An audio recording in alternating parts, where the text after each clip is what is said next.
En el nombre del Padre, del Hijo y del Espíritu Santo. Bueno, hermanos, como hemos visto en las dos primeras partes del retiro, se refieren a los niveles de crecimiento en la oración. Y lo muy importante, lo que nos dice la conclusión de estas dos partes. Los mensajes nos dicen nuevamente de que debemos vivir y ejercitar el santo silencio. Vean cómo el mundo ha convertido esta música mundana como parte de la adoración dentro de la iglesia. Esto ha sido la causa de la desviación de muchos, de conducir a la iglesia de su perfecta paz al total vacío donde el orgullo reina. Oh hijo mío, le duele mucho a mi alma al ver a la santa iglesia de mi hijo apartarse de su silencio y pacífica adoración a una adoración ruidosa y vacía. Yo veo con sumo dolor la agonía de mi hijo que le causan con este tipo de música y sus bailes dentro de su templo. Esto no es adoración, hijo mío, más bien lo están flagelando. Yo les digo que este acto mundano dentro del templo de Dios arroja una cruel lanza para herir al corazón que tanto ama. No sean parte de esto, aprendan a adorar en vez de flagelarlo. El ensalzarse y glorificarse a sí mismo, que el mundo, los paganos y los pentecostales obtienen de música vacía, no es más que vanagloria, la madre del orgullo. El silencio es una virtud y un llamado fundamental de la espiritualidad del apostolado. Hermanos, les pregunto en este momento, ¿están ejercitando el silencio y la soledad en este retiro? ¿O siguen dispersos, esclavos de las sensaciones y emociones? Si no lo practicas en estos 3 días, nunca lo harás y seguirás en el nivel del vacío total. El silencio nos permite confrontar nuestra vida con Dios, nos abre a la conversión, nos invita al desprendimiento de las dependencias del mundo y de las personas. El silencio nos permite avanzar en nuestra vida de conversión y así consolar a Jesucristo agonizante. Donde hay ruido externo e interno, una vida ruidosa y una mente dispersa, no se puede consolar al agonizante, sino que se consuela uno a sí mismo con el mundo de la iniquidad. Oh mis amados hijos, qué feliz estoy hoy de informarles sobre mi amor por el desierto, por los pájaros en el aire, por las flores en un jardín. Me refiero por todos los amados seres vivos de Dios. Oh desierto, tú le has dado a mi alma la soledad que ella tanto desea. Tú la has traído de regreso con su amoroso esposo que ella había abandonado cuando ella, mi alma, entró al mundo del pecado, al mundo de la conmoción. Oh desierto silencioso, yo amo permanecer en ti. Oh amada soledad, a través de ti he visto la faz de Él, quien más me ama, mi Dios y mi Salvador. Bendito sea el Dios de la soledad. Hijo mío, este es mi amor por el desierto. Para todos aquellos hijos míos que deseen alcanzar estos niveles de perfección, deben amar el desierto y la soledad. Tu amor por el desierto y la soledad es el comienzo del silencio de la boca y del alma. El silencio del alma te mide ante la presencia del Señor. Entonces puedes ver tus vacíos o tu plenitud en el Señor. Hijo, entiende que cuanto hago referencia al desierto, también me refiero a todo lugar silencioso que da la satisfacción que un desierto verdadero otorga.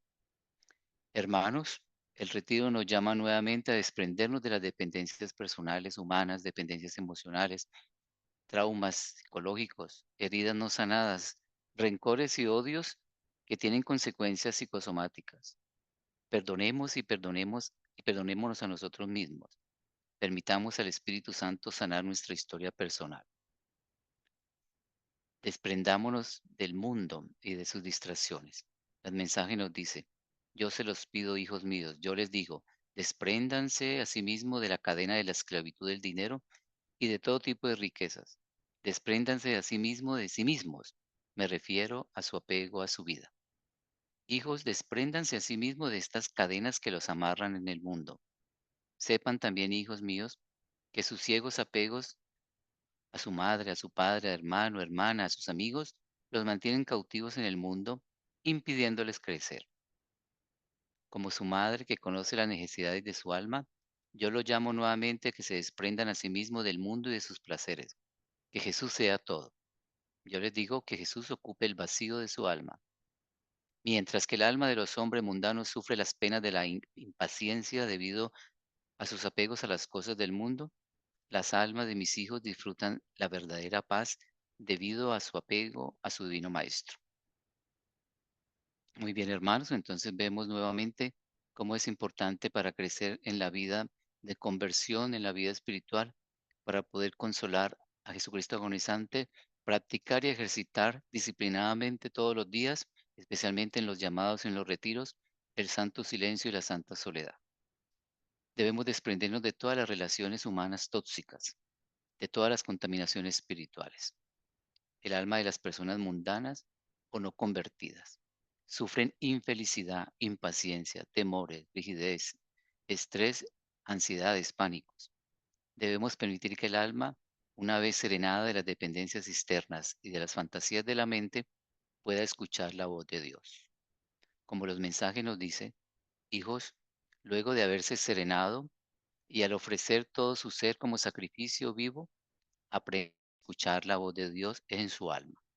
Si ustedes no oyen nada, esperen, estén calmados y permitan que la conmoción de su alma se vaya. Cuando su alma obtiene el verdadero silencio de Dios, ustedes comenzarán a escuchar la pequeña voz del amor.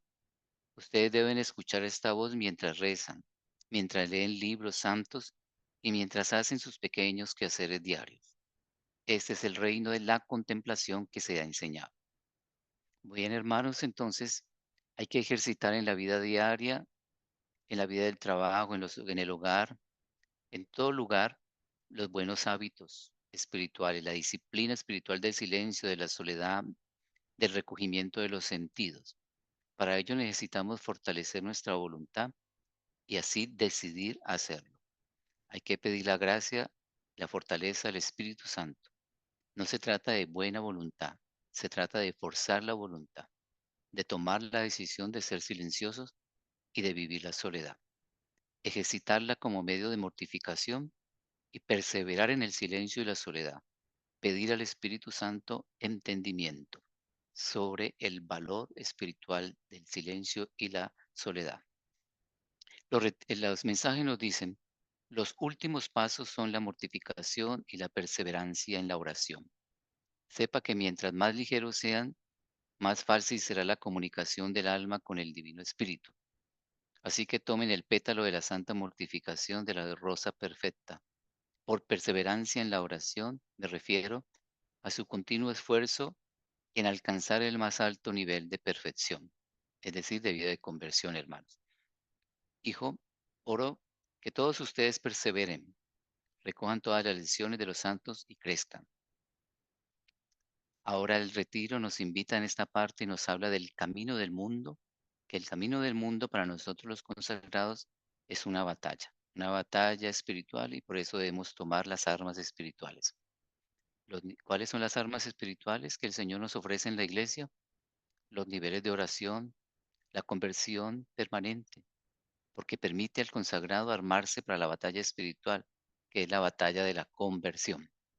Como nos dice el Papa Francisco, en el mundo existe la lucha contra el bien y el mal, es la lucha entre el demonio y Dios. Esto existe todavía, cuando a cada uno de nosotros le vienen las ganas de hacer una maldad. Esa pequeña maldad es una inspiración del diablo, que a través de la debilidad que ha dejado en nosotros el pecado original, te lleva a esto. Se hace el mal en las pequeñas cosas como en las grandes cosas. Es una guerra contra la verdad de Dios, la verdad de la vida, contra la alegría espiritual. Esta lucha entre el diablo y Dios, dice la Biblia, continuará hasta el fin. La escritura, hermanos, nos revela esta batalla espiritual.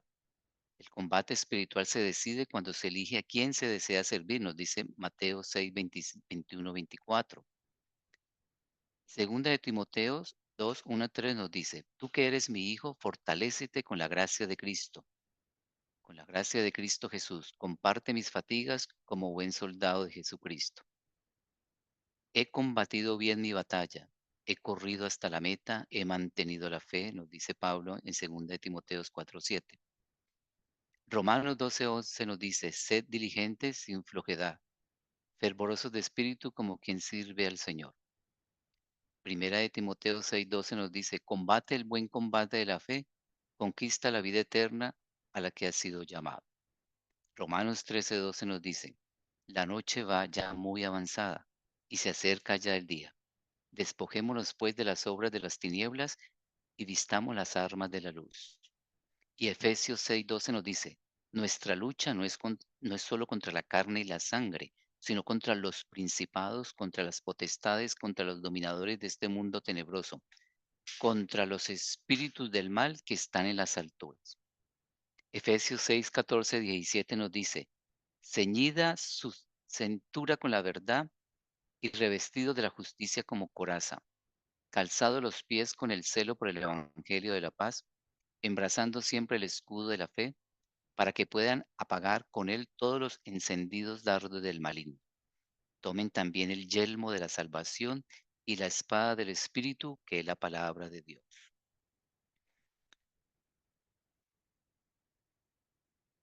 El Papa Francisco nos recuerda, Cristo es el verdadero Rey. Él mismo adelante y sus amigos lo siguen. Un soldado de Cristo participa en la vida de su Señor.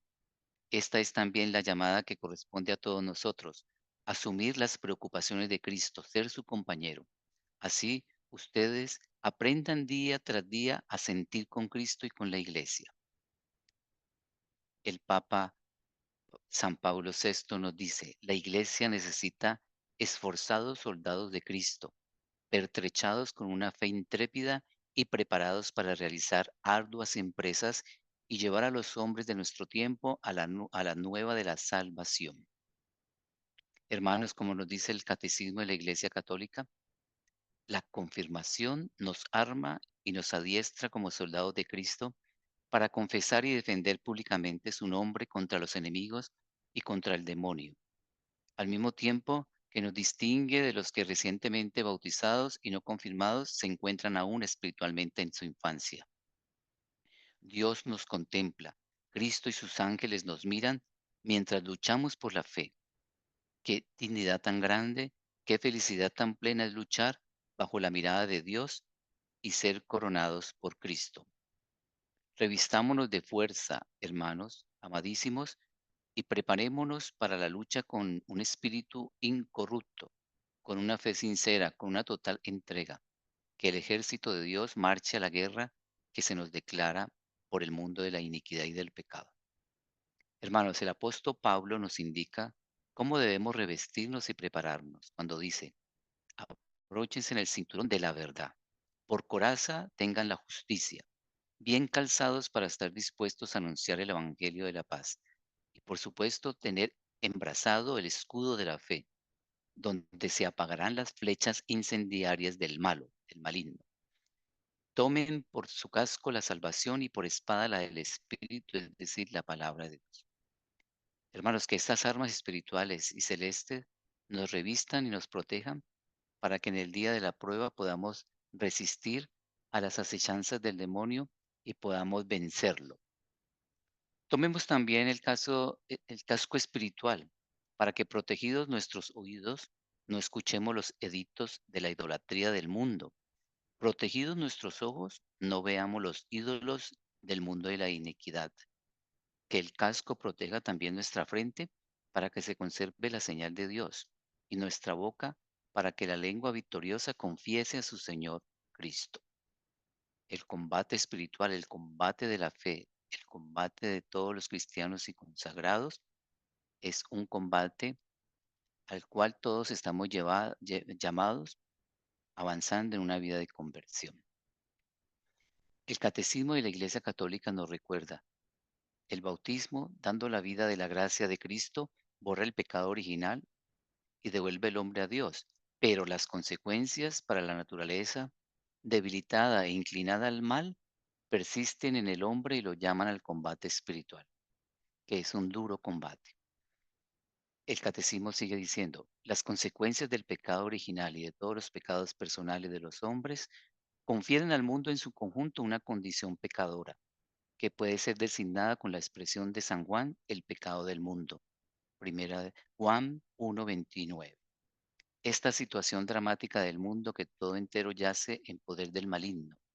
Primera de Juan 5:19 y Primera de Pedro 5:8, hace de la vida del hombre un combate espiritual. A través de toda la historia del hombre se extiende una dura batalla contra los poderes de las tinieblas que, iniciada ya desde el origen del mundo, durará hasta el último día, según dice el Señor.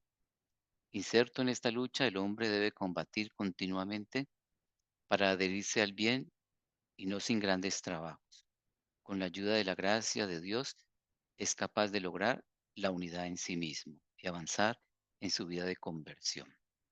La conversión a Cristo, el nuevo nacimiento por el bautismo, el don del Espíritu Santo, el cuerpo y la sangre de Cristo recibidos como alimentos, nos han hecho santos e inmaculados ante Él, como nos dice Efesios 1:4.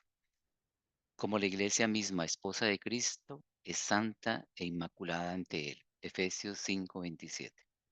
Sin embargo, la vida nueva recibida en la iniciación cristiana con el bautismo no suprimió la fragilidad y la debilidad de la naturaleza humana, ni la inclinación al pecado que la tradición llama concupiscencia y que permanece en todos nosotros los bautizados, a fin de que sirva de prueba en ellos en el combate de la vida cristiana, ayudados por la gracia de Dios. Esta lucha es la de la conversión, con miras a la santidad y la vida eterna a la que el Señor nos llama diariamente.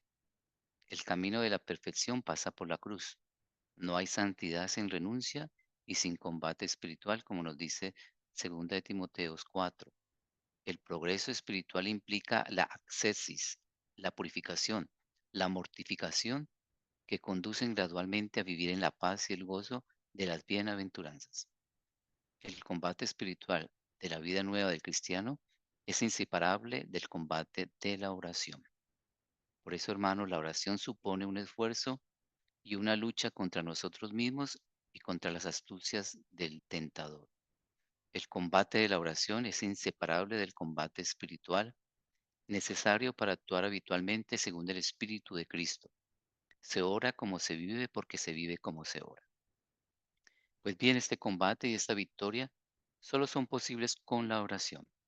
Por medio de su oración, Jesús es vencedor del tentador desde el principio, como lo vemos en Mateo 4:11, y en el último combate de su agonía, Mateo 26:36-44. En esta petición a nuestro Padre, Cristo nos une a su combate y a su agonía. La vigilancia del corazón es recordada con insistencia en comunión con la suya, como podemos ver en Marcos 13:9, 23, 33, 37 y 14, 38, y Lucas 12, 35, 40. La vigilancia es guarda del corazón, y Jesús pide al Padre que nos guarde en su nombre, como lo vemos en Juan 17:11. El Espíritu Santo trata de despertarnos continuamente a esta vigilancia. Podemos verlo en 1 Corintios 16:13, Colosenses 4:2, Primera de los Tesalonicenses 5:6, Primera de Pedro 5:8. Esta petición adquiere todo su sentido dramático referida a la tentación final de nuestro combate en la tierra. Pide la perseverancia final, como nos dice el Apocalipsis 16:15, mira que vengo como ladrón, dichoso el que esté en vela. Hermanos, el Concilio Vaticano II nos dice, a través de toda la historia humana existe una dura batalla contra el poder de las tinieblas que, iniciada en los orígenes del mundo, durará, como dice el Señor, hasta el día final. Ensalzado en esta pelea, el hombre ha de luchar continuamente para acatar el bien, y solo a costa de grandes esfuerzos, con la ayuda de la gracia de Dios, es capaz de establecer la unidad en sí mismo. Nadie puede emprender una lucha si de antemano no confía plenamente en su triunfo. El que comienza sin confiar pierde de antemano la mitad de la batalla y entierra sus talentos. Aún con la dolorosa conciencia de las propias fragilidades, hay que seguir adelante sin declararse vencidos y recordar lo que el Señor dijo a San Pablo: te basta mi gracia, porque mi fuerza se manifiesta en la debilidad.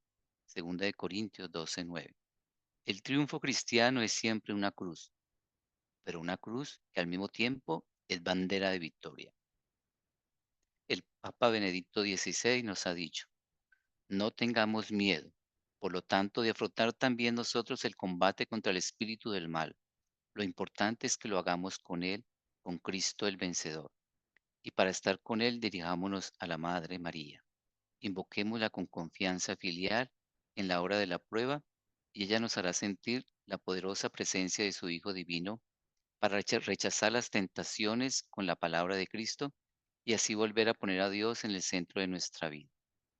El Papa San Juan Pablo II nos dice: la Iglesia, experta maestra de humanidad y de santidad, nos indica instrumentos antiguos y siempre nuevos para el combate diario contra las sugestiones del mal: la oración, los sacramentos, la penitencia, la escucha atenta de la palabra de Dios, la vigilancia y el ayuno.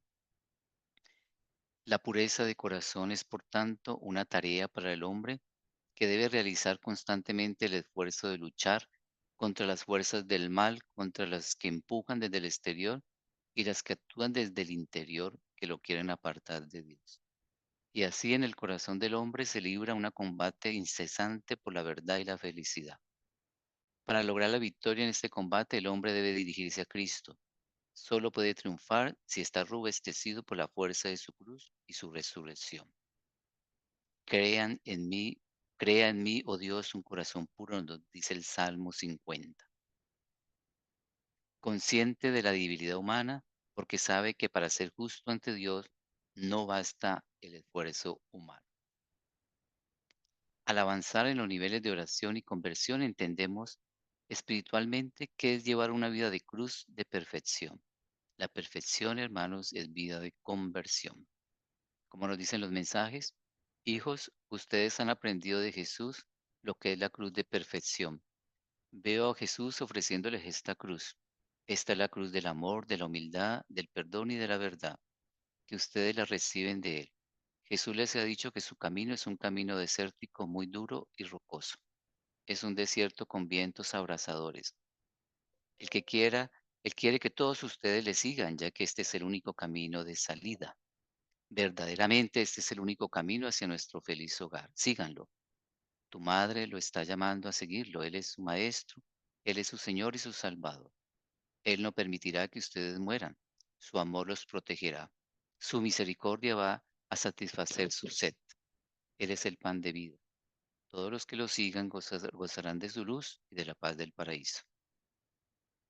La cruz de la perfección, hermano, pues, es la cruz de la perfección. La cruz de la perfección es la cruz de la conversión. Por eso dicen los mensajes que debemos agacharnos a recoger los pétalos, es decir, vivir una vida de humildad para poder vivir una vida virtuosa y así dócilmente una vida de conversión. Nos dicen los mensajes: hijos míos, mientras ustedes caminan por el camino de la perfección con sus cruces sobre sus hombros, agáchense y recojan los pétalos de la rosa de la perfecta pureza, esparcidos por todo el camino de la salvación. O no sigan de largo, agáchense y recójanlos.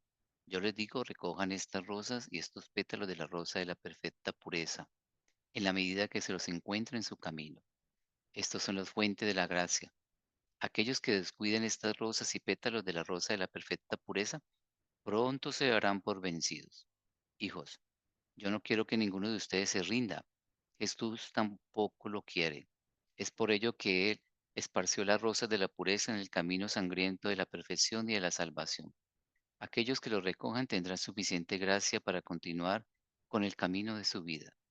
Yo estoy suplicándoles a todos mis hijos que se agachen y recojan estas rosas. Hijos, este camino de la vida es como una batalla. Vístanse con el delantal de la humildad y ármense con el fuego de la pureza. Ustedes vencerán. Por eso, hermanos, debemos ser humildes para vencer la soberbia que nos impide la vida de conversión verdadera. No existe la vida fácil, la vida espiritual es vida de conversión. Hemos sido llamados desde nuestro bautismo a vivir vida de conversión para santificarnos. Nos dicen los mensajes: escuchen, mis amigos, todos los hombres son llamados a seguir el camino de la perfección. Este es el único camino para la verdadera felicidad.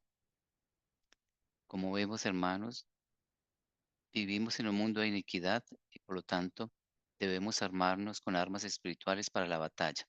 Y la batalla espiritual más importante es la batalla de la conversión. No hay una vida fácil para los hijos de Dios, quienes están camino a casa en medio de tantos peligros y guerra. No hay descanso o placer en el camino, ya que este es un camino desértico.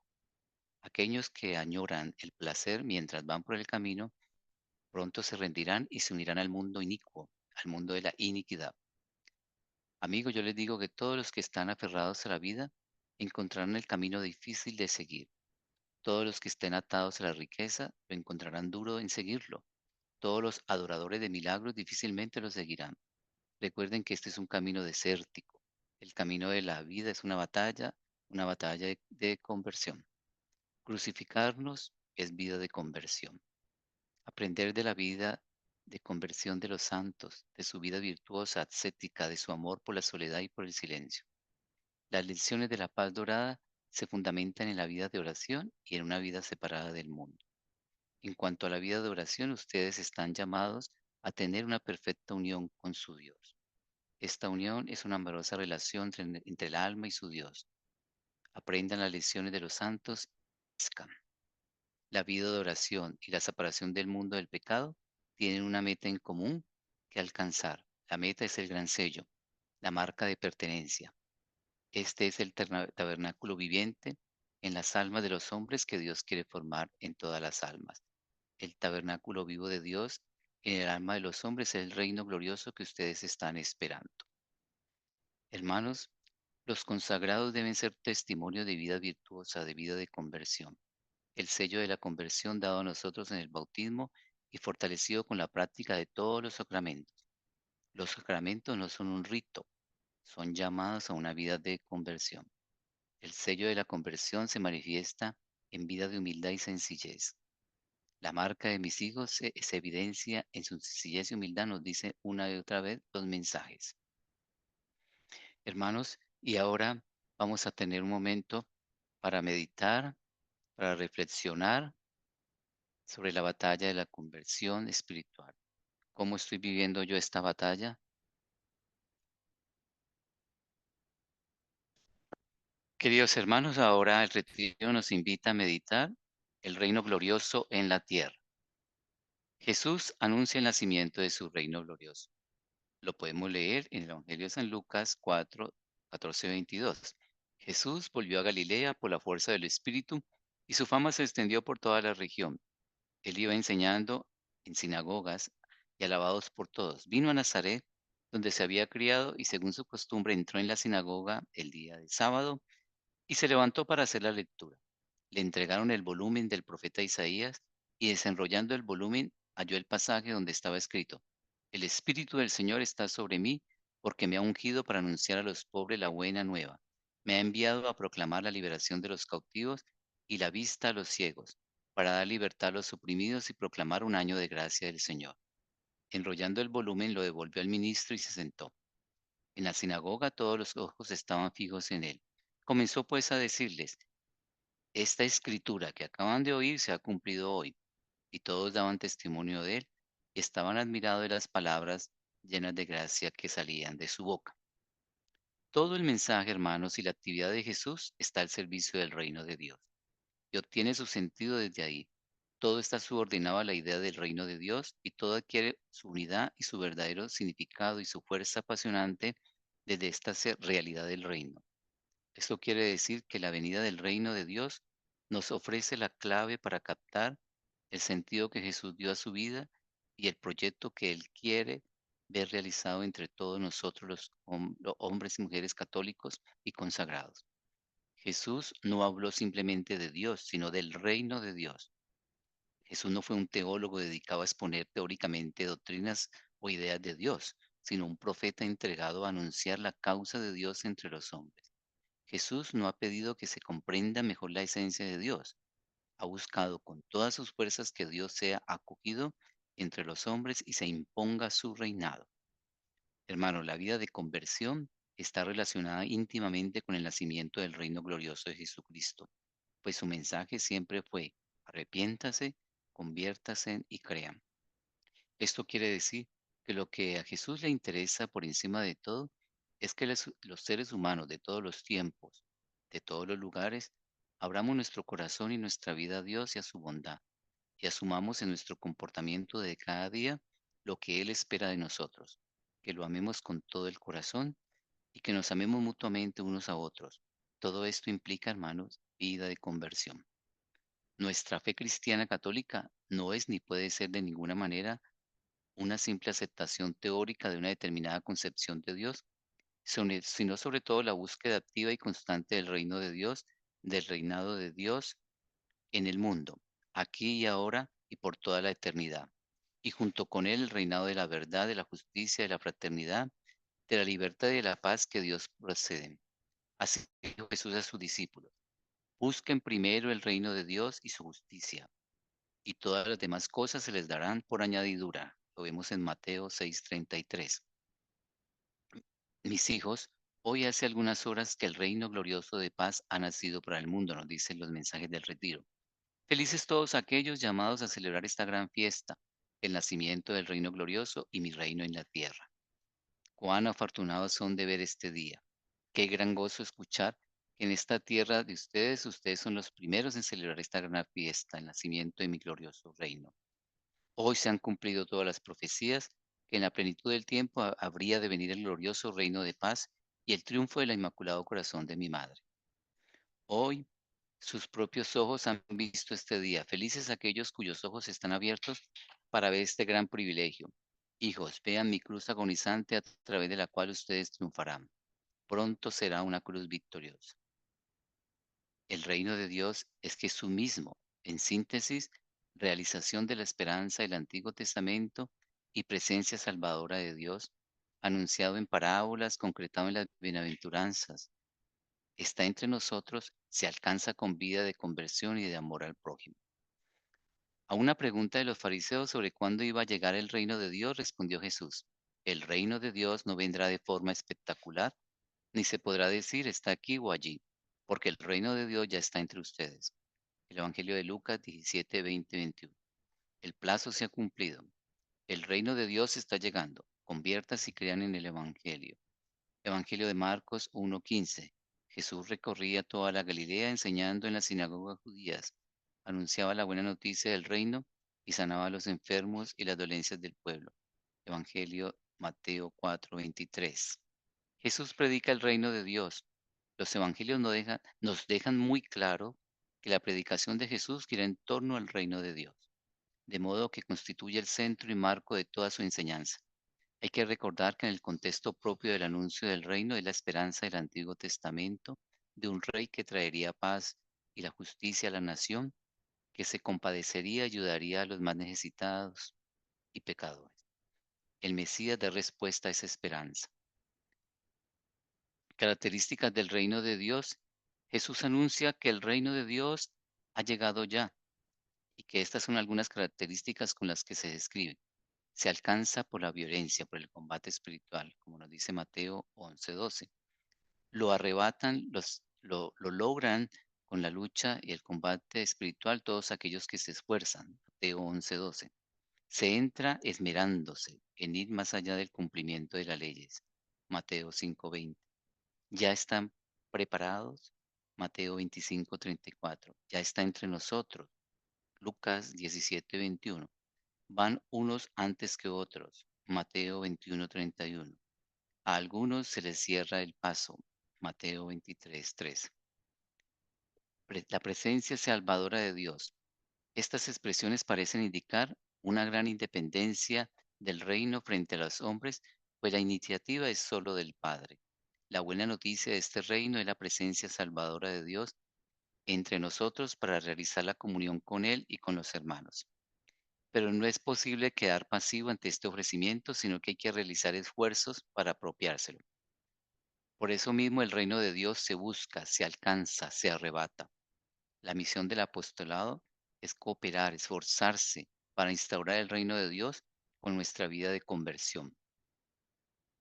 La perfección de Jesús, el reino de Dios es para todos, pero los que más necesitan esta presencia de Dios son los pecadores, los enfermos, los marginados. Por ello Jesús manifiesta su preferencia hacia los pequeños, como vemos en Marcos 9:42, los sencillos, Mateo 11:25, los oprimidos por trabajos y angustias, Mateo 11:28, los publicanos y pecadores, en Marcos 2:16, los publicanos y prostitutas, Mateo 21:32. Se trata de integrar a personas que habían sido tenidas como perdidas, como lo vemos en Lucas 5:32. Las bienaventuranzas. En las bienaventuranzas el Señor invita a un nuevo tipo de relación humana mediante la superación de toda actitud destructiva. Jesús proclama en ellas una esperanza que vendrá con la justicia del mismo reino. Hay en los evangelios dos versiones de las bienaventuranzas, la de Mateo 5:1-12 y la de Lucas 6:20-26. En los dos casos nos manifiestan la irrupción del amor de Dios que hace justicia al oprimido, no mediante la venganza, sino por medio de acciones de bondad, como resultado de una nueva vida de los creyentes, de una vida de conversión. En ellas están las condiciones para pertenecer al reino de Dios. Resumen la ley del amor, que es el espíritu del Evangelio. Ámense los unos a los otros. Puede decirse, hermanos, que tanto en los Evangelios como en otros escritos del Nuevo Testamento, las enseñanzas de Jesús se sintetizan en una sola.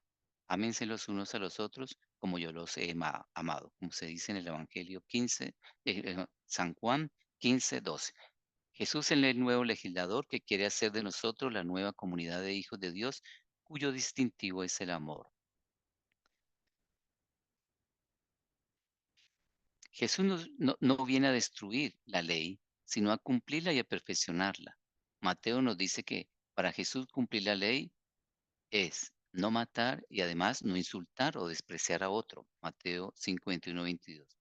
Reconciliarse con Dios y además reconciliarse ante los hermanos. Mateo 5, 23, 24. No jurar en falso y además ser siempre sinceros. Mateo 5, 33, 37. No vengarse y además devolver bien por mal. Mateo 5, 38, 42. Querer a los que no nos quieren, a los que nos hacen el mal y abrirnos a un amor universal. Mateo 5, 43, 48. Orar, ayunar y dar limosna y además no hacerlo para que nos aplaudan. Mateo 6, 1, 8. No amontonar riquezas y ante todo poner al Señor como centro de la vida.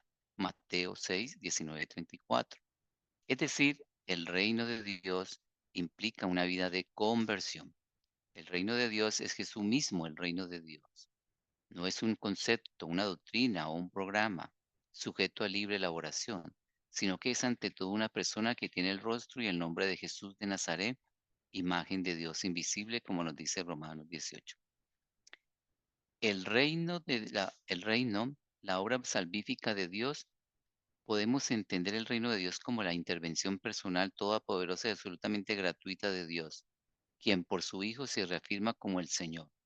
Cambia el rumbo de la historia, hace prevalecer su voluntad en todo el género humano y destruye todo el dominio del mal. La salvación, que es el reino de Dios, consiste en crecer y acoger el misterio del Padre y de su amor que se manifiesta y se da en Jesús mediante el Espíritu. ¿Cómo contribuimos nosotros desde el apostolado como consagrados a instaurar el reino de Dios? Es la pregunta que nos debemos hacer en este retiro. El Catecismo de la Iglesia Católica nos dice: Jesús invita a los pecadores al banquete del reino, porque, como lo vemos en Marcos 2:17, no he venido a llamar a los justos, sino a pecadores. Les invita a la conversión, sin la cual no se puede entrar en el reino, pero les muestra de palabra y con hechos la misericordia sin límites de su Padre hacia ellos, como se ve en Lucas 15:11-32, y la inmensa alegría en el cielo por un solo pecador que se convierte, Lucas 15:7. La prueba suprema de este amor será el sacrificio de su propia vida para remisión de los pecados, Mateo 26:28. Aquí hay una afirmación muy importante, además muy práctica. Para entender qué es el reino de Dios, decíamos que hay que tener un corazón pobre, sencillo, humilde. Ahora se da un paso más. Para poder acoger el reino de Dios es importantísimo tener la conciencia de ser pecador y de necesitar la gracia de Dios. Somos nosotros los pecadores los que estamos invitados a acoger el reino de Dios. Hermanos, esto es muy importante. Todos somos pecadores. Es verdad que los que no tienen conciencia de ser pecadores, como que la cosa no va muy bien porque no hay vida de conversión o no han comprendido bien el mensaje de Jesús. Este ofrecimiento que hace Jesús puede parecer una especie de sensibilidad religiosa que tienen algunas personas y otras no. Esto no puede ser así, hermanos. El llamado a la conversión es el llamado que Cristo nos hace en los evangelios. Cuando Jesús dice, no he venido a llamar a los justos, sino a los pecadores. La humanidad no se divide entre justos e injustos, o santos y pecadores. La humanidad se divide entre pecadores que tienen la conciencia de serlo, pecadores que no tienen la conciencia de serlo. De la misma manera que en tiempos de Jesús estaban los fariseos que se consideran justos y que les molestaba que Jesús les denunciara su pecado o que Jesús fuera con pecadores. También en nuestro tiempo también existe una resistencia a considerarse uno pecador. Esto se da en un doble ambiente. En el mundo secularizado, donde se plantea una vida sin Dios, una vida sin Dios que no entiende lo que es el pecado. El pecado se entiende en referencia a Dios, al amor de Dios, más concretamente. Personas que no han tenido una educación o catequesis adecuada del Evangelio y muy secularizados, donde se viene a decir que la cuestión del pecado es algo pasado de moda, preconciliar. Esto nos hace esclavos del relativismo moral, muy de moda en nuestros tiempos del mundo de la iniquidad. Y ahora hay que hablar del amor más que del pecado, dicen muchos. Muchos no quieren hablar del pecado ni de la presencia del demonio. Y esto va contra la sana doctrina de la Iglesia Católica. Como curiosidad, la palabra amor y la palabra pecado se citan más o menos la misma cantidad de veces en la Sagrada Escritura. Se dice que 380 una y 400 de la otra. El Evangelio dice, al que mucho se le ha perdonado, mucho ama. Al que poco se le ha perdonado, poca ama. En teoría nos creemos pecadores, pero tenemos que tener cuidado. Pero hay indicios de que aunque nos creamos pecadores, en un poco en teoría, más que auténticamente. Por ejemplo, las que somos católicos nos gusta decir que somos pecadores, pero no nos gusta tanto que otros nos lo digan, lo cual nos da el grado de conciencia que tenemos del propio pecado. Y también nos gusta decir que somos pecadores en genérico, pero sin concretar los pecados. Decimos muchas veces, soy muy pecador, pero mentiroso no. Incluso eso pasa hasta en el sacramento de la confesión. Nos cuesta trabajo concretar los pecados. Y esto también nos da el grado de conciencia que tenemos del propio pecado. Otro indicio es la facilidad que tenemos de juzgar o de criticar al prójimo. Y esto también nos da el grado de conciencia que tenemos del propio pecado. Si uno tiene una conciencia viva de ser pecador, pues es muy generoso con el prójimo. Bastante tengo ya con lo mío y no me voy a estar haciendo después de los demás. Otro indicio, el hecho de que nos duelan nuestros pecados, no tanto por haber ofendido al Señor, que es la clave importante, sino por nuestro amor propio, por haber fallado a mi plan. Es más amor propio herido que conciencia de haber ofendido al Señor. Y eso también nos da el grado de conciencia que tenemos del propio pecado. En primera de Timoteo 1:15 decimos, es cierta y digna de ser aceptada por todos esta afirmación. Cristo Jesús vino al mundo a salvar a los pecadores y el primero de ellos soy yo. Este es un versículo muy importante por su claridad. El yo pecador configura al cristiano. La conversión, hermanos, es el paso de tu pecador al yo pecador. Cuando Adán y Eva cometen su primer pecado, curiosamente comienzan a echarse la culpa el uno contra el otro. Y cuando llega el auténtico arrepentimiento, uno deja de echar la culpa a los demás y confiesa lo que dice aquí San Pablo. Cristo Jesús vino al mundo a salvar a los pecadores y el primero de ellos soy yo. Y sigue con el siguiente versículo. Y si encontré misericordia fue para que en mí primeramente manifestara Jesucristo toda su paciencia y sirviera de ejemplo a los que habían de creer en él para obtener vida eterna. En el famoso libro de las confesiones de San Agustín lo escribió no tanto para contar sus pecados, sino más bien para alabar a Dios por su paciencia y su misericordia a propósito de la historia de su pecado que había sido perdonado por Dios. En Lucas 15:7 se dice, les digo que de igual modo habrá más alegría en el cielo por un solo pecador que se convierta que por 99 justos que no tengan necesidad de conversión. Hermanos, a veces se suele hablar con resistencia en nosotros de la reconciliación, de la confesión, por tener una vergüenza a destiempo. ¿Qué van a pensar de mí si me confieso? El propio sacerdote, que es el mediador, experimenta también en su corazón eso mismo que ocurre en el cielo.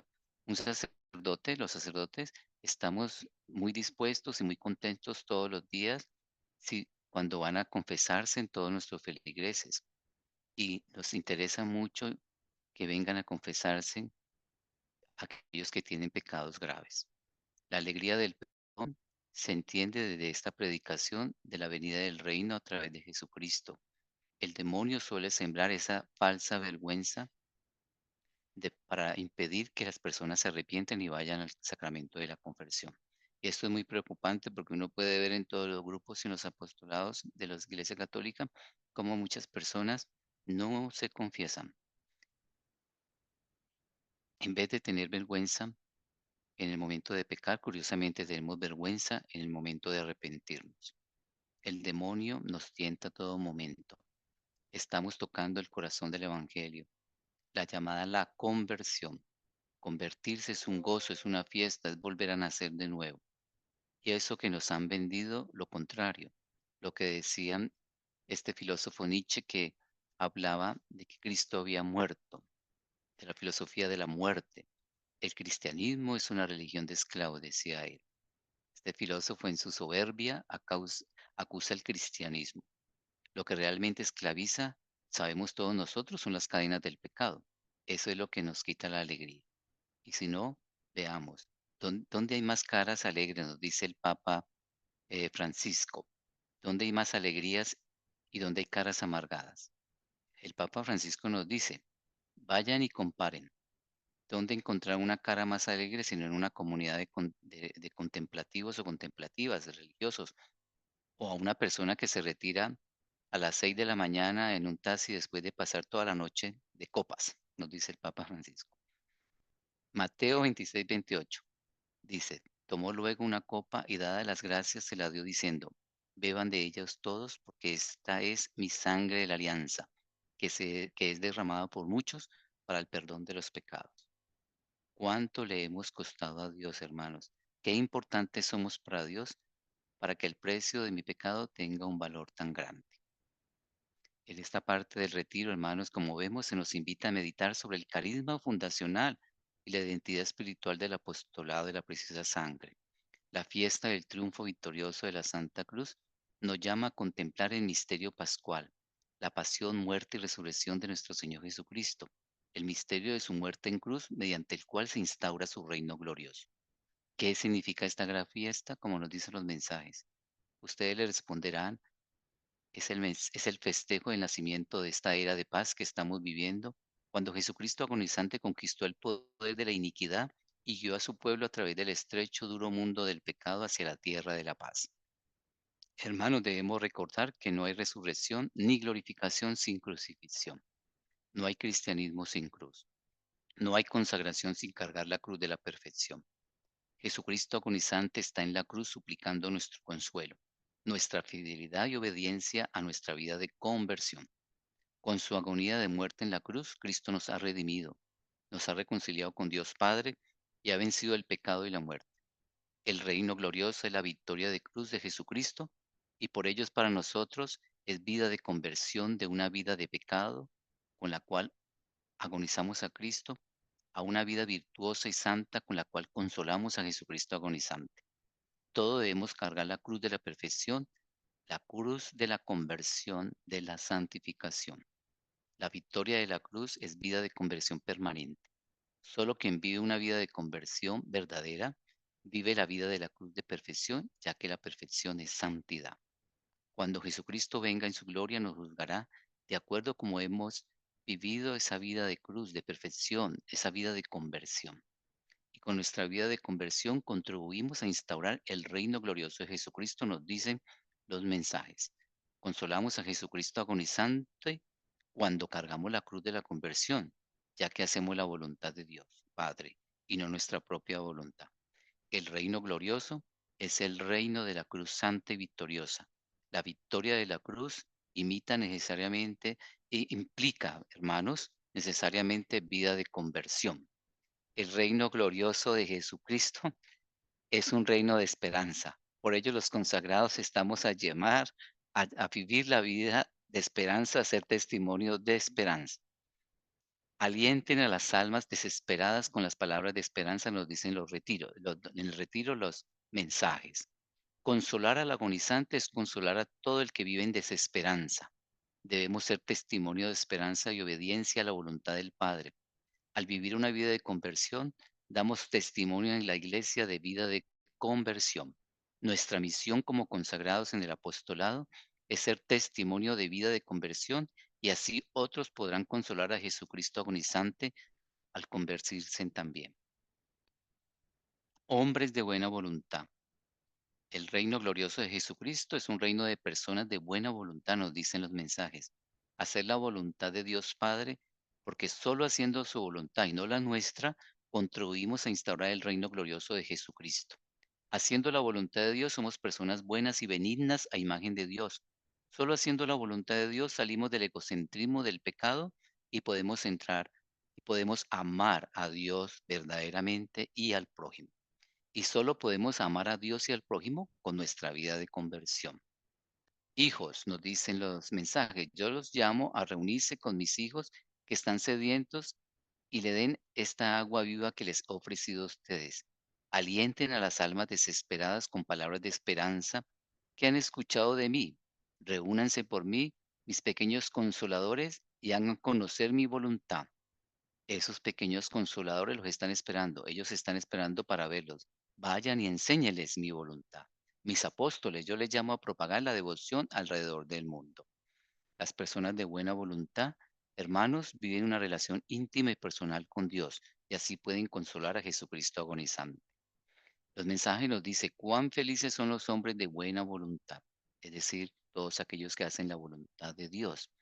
Los hombres de buena voluntad son los obedientes y fieles a una vida de conversión verdadera y cumplen la voluntad de Dios Padre. Son los humildes que ponen toda su confianza en el Señor. Como nos dice Lucas 2:14, gloria a Dios en las alturas y en la tierra paz a los hombres de buena voluntad.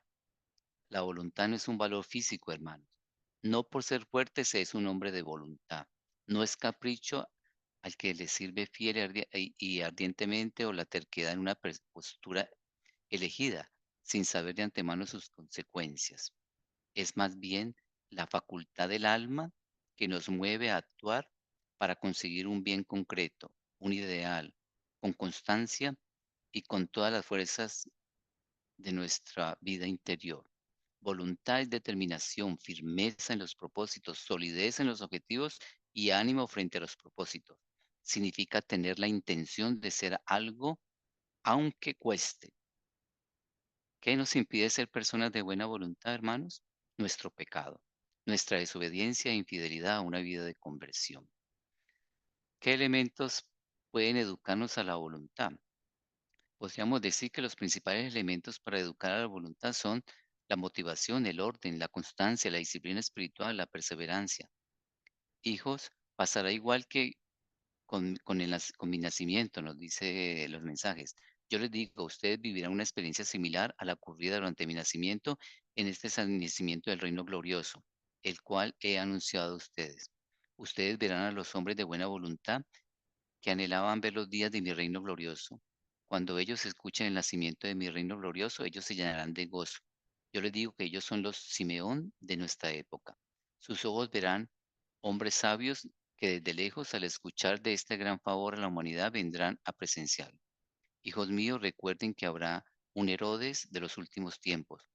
Cuando él escuche sobre este gran favor, él se llenará de rabia. Él pensará que su reino está a punto de serle arrebatado. El plan de Dios está muy lejos de él. Miren ustedes, verán que a través de él, esta santa devoción y otros grupos remanentes que me pertenecen serán perseguidos y muchos serán asesinados. Hijos, recen para que ninguno de ustedes sea el Herodes de esta época. Yo les digo que Herodes nada ganará sino confusión y desespero. Antes que esos días de persecución vengan, yo habré enviado este santo llamado al exilio para protegerlos hasta que la ola pase. Hijos, solo muy pocos de ustedes que estarán alerta entenderán cuando estas cosas estén sucediendo, nos dicen los mensajes. El mundo de la iniquidad es el mundo de Herodes. ¿Cuáles son los Herodes del tiempo de hoy? Consumismo, hedonismo, idolatría, paganismo, relativismo moral. En pocas palabras, el pecado es la iniquidad, como nos dice Primera de Juan 3:4. El que comete pecado comete también la iniquidad, porque el pecado es la iniquidad.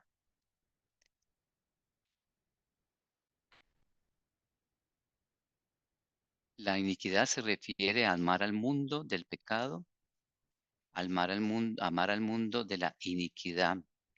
Si alguno ama al mundo, el amor del Padre no está en él, porque todo lo que hay en el mundo, los deseos de la carne, los deseos de los ojos y la vanagloria de la vida, no proviene del Padre, sino del mundo. Y el mundo pasa y sus deseos, pero el que hace la voluntad de Dios permanece para siempre. Oh almas adúlteras, ¿no saben que la amistad del mundo es enemistad contra Dios? Cualquiera, pues, que quiera ser amigo del mundo, se constituye enemigo de Dios, nos dice Santiago 4:4.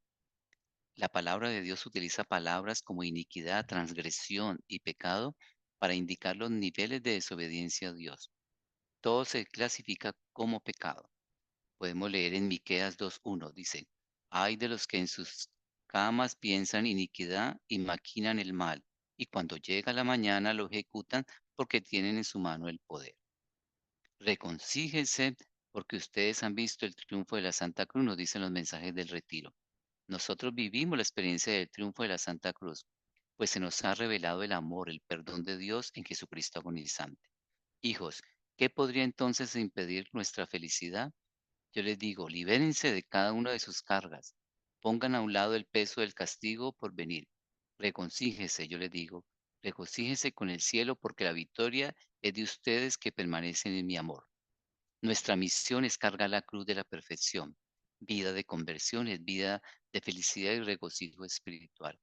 El orgulloso es aquel que es infiel y desobediente a la vida de conversión y por ello no puede vivir ni experimentar la manifestación del reino glorioso de Jesucristo. Como nos dicen los mensajes, hijos, el corazón orgulloso nunca se regocijará porque la nube de oscuridad lo ha llenado de rabia. Pero para mis pequeños yo puedo ver sus rostros brillar de felicidad. Regocíjense, aquel que los ha llamado a regocijarse es su Maestro. Yo soy Jesucristo agonizante que ha visto la futura manifestación de su reino en ustedes.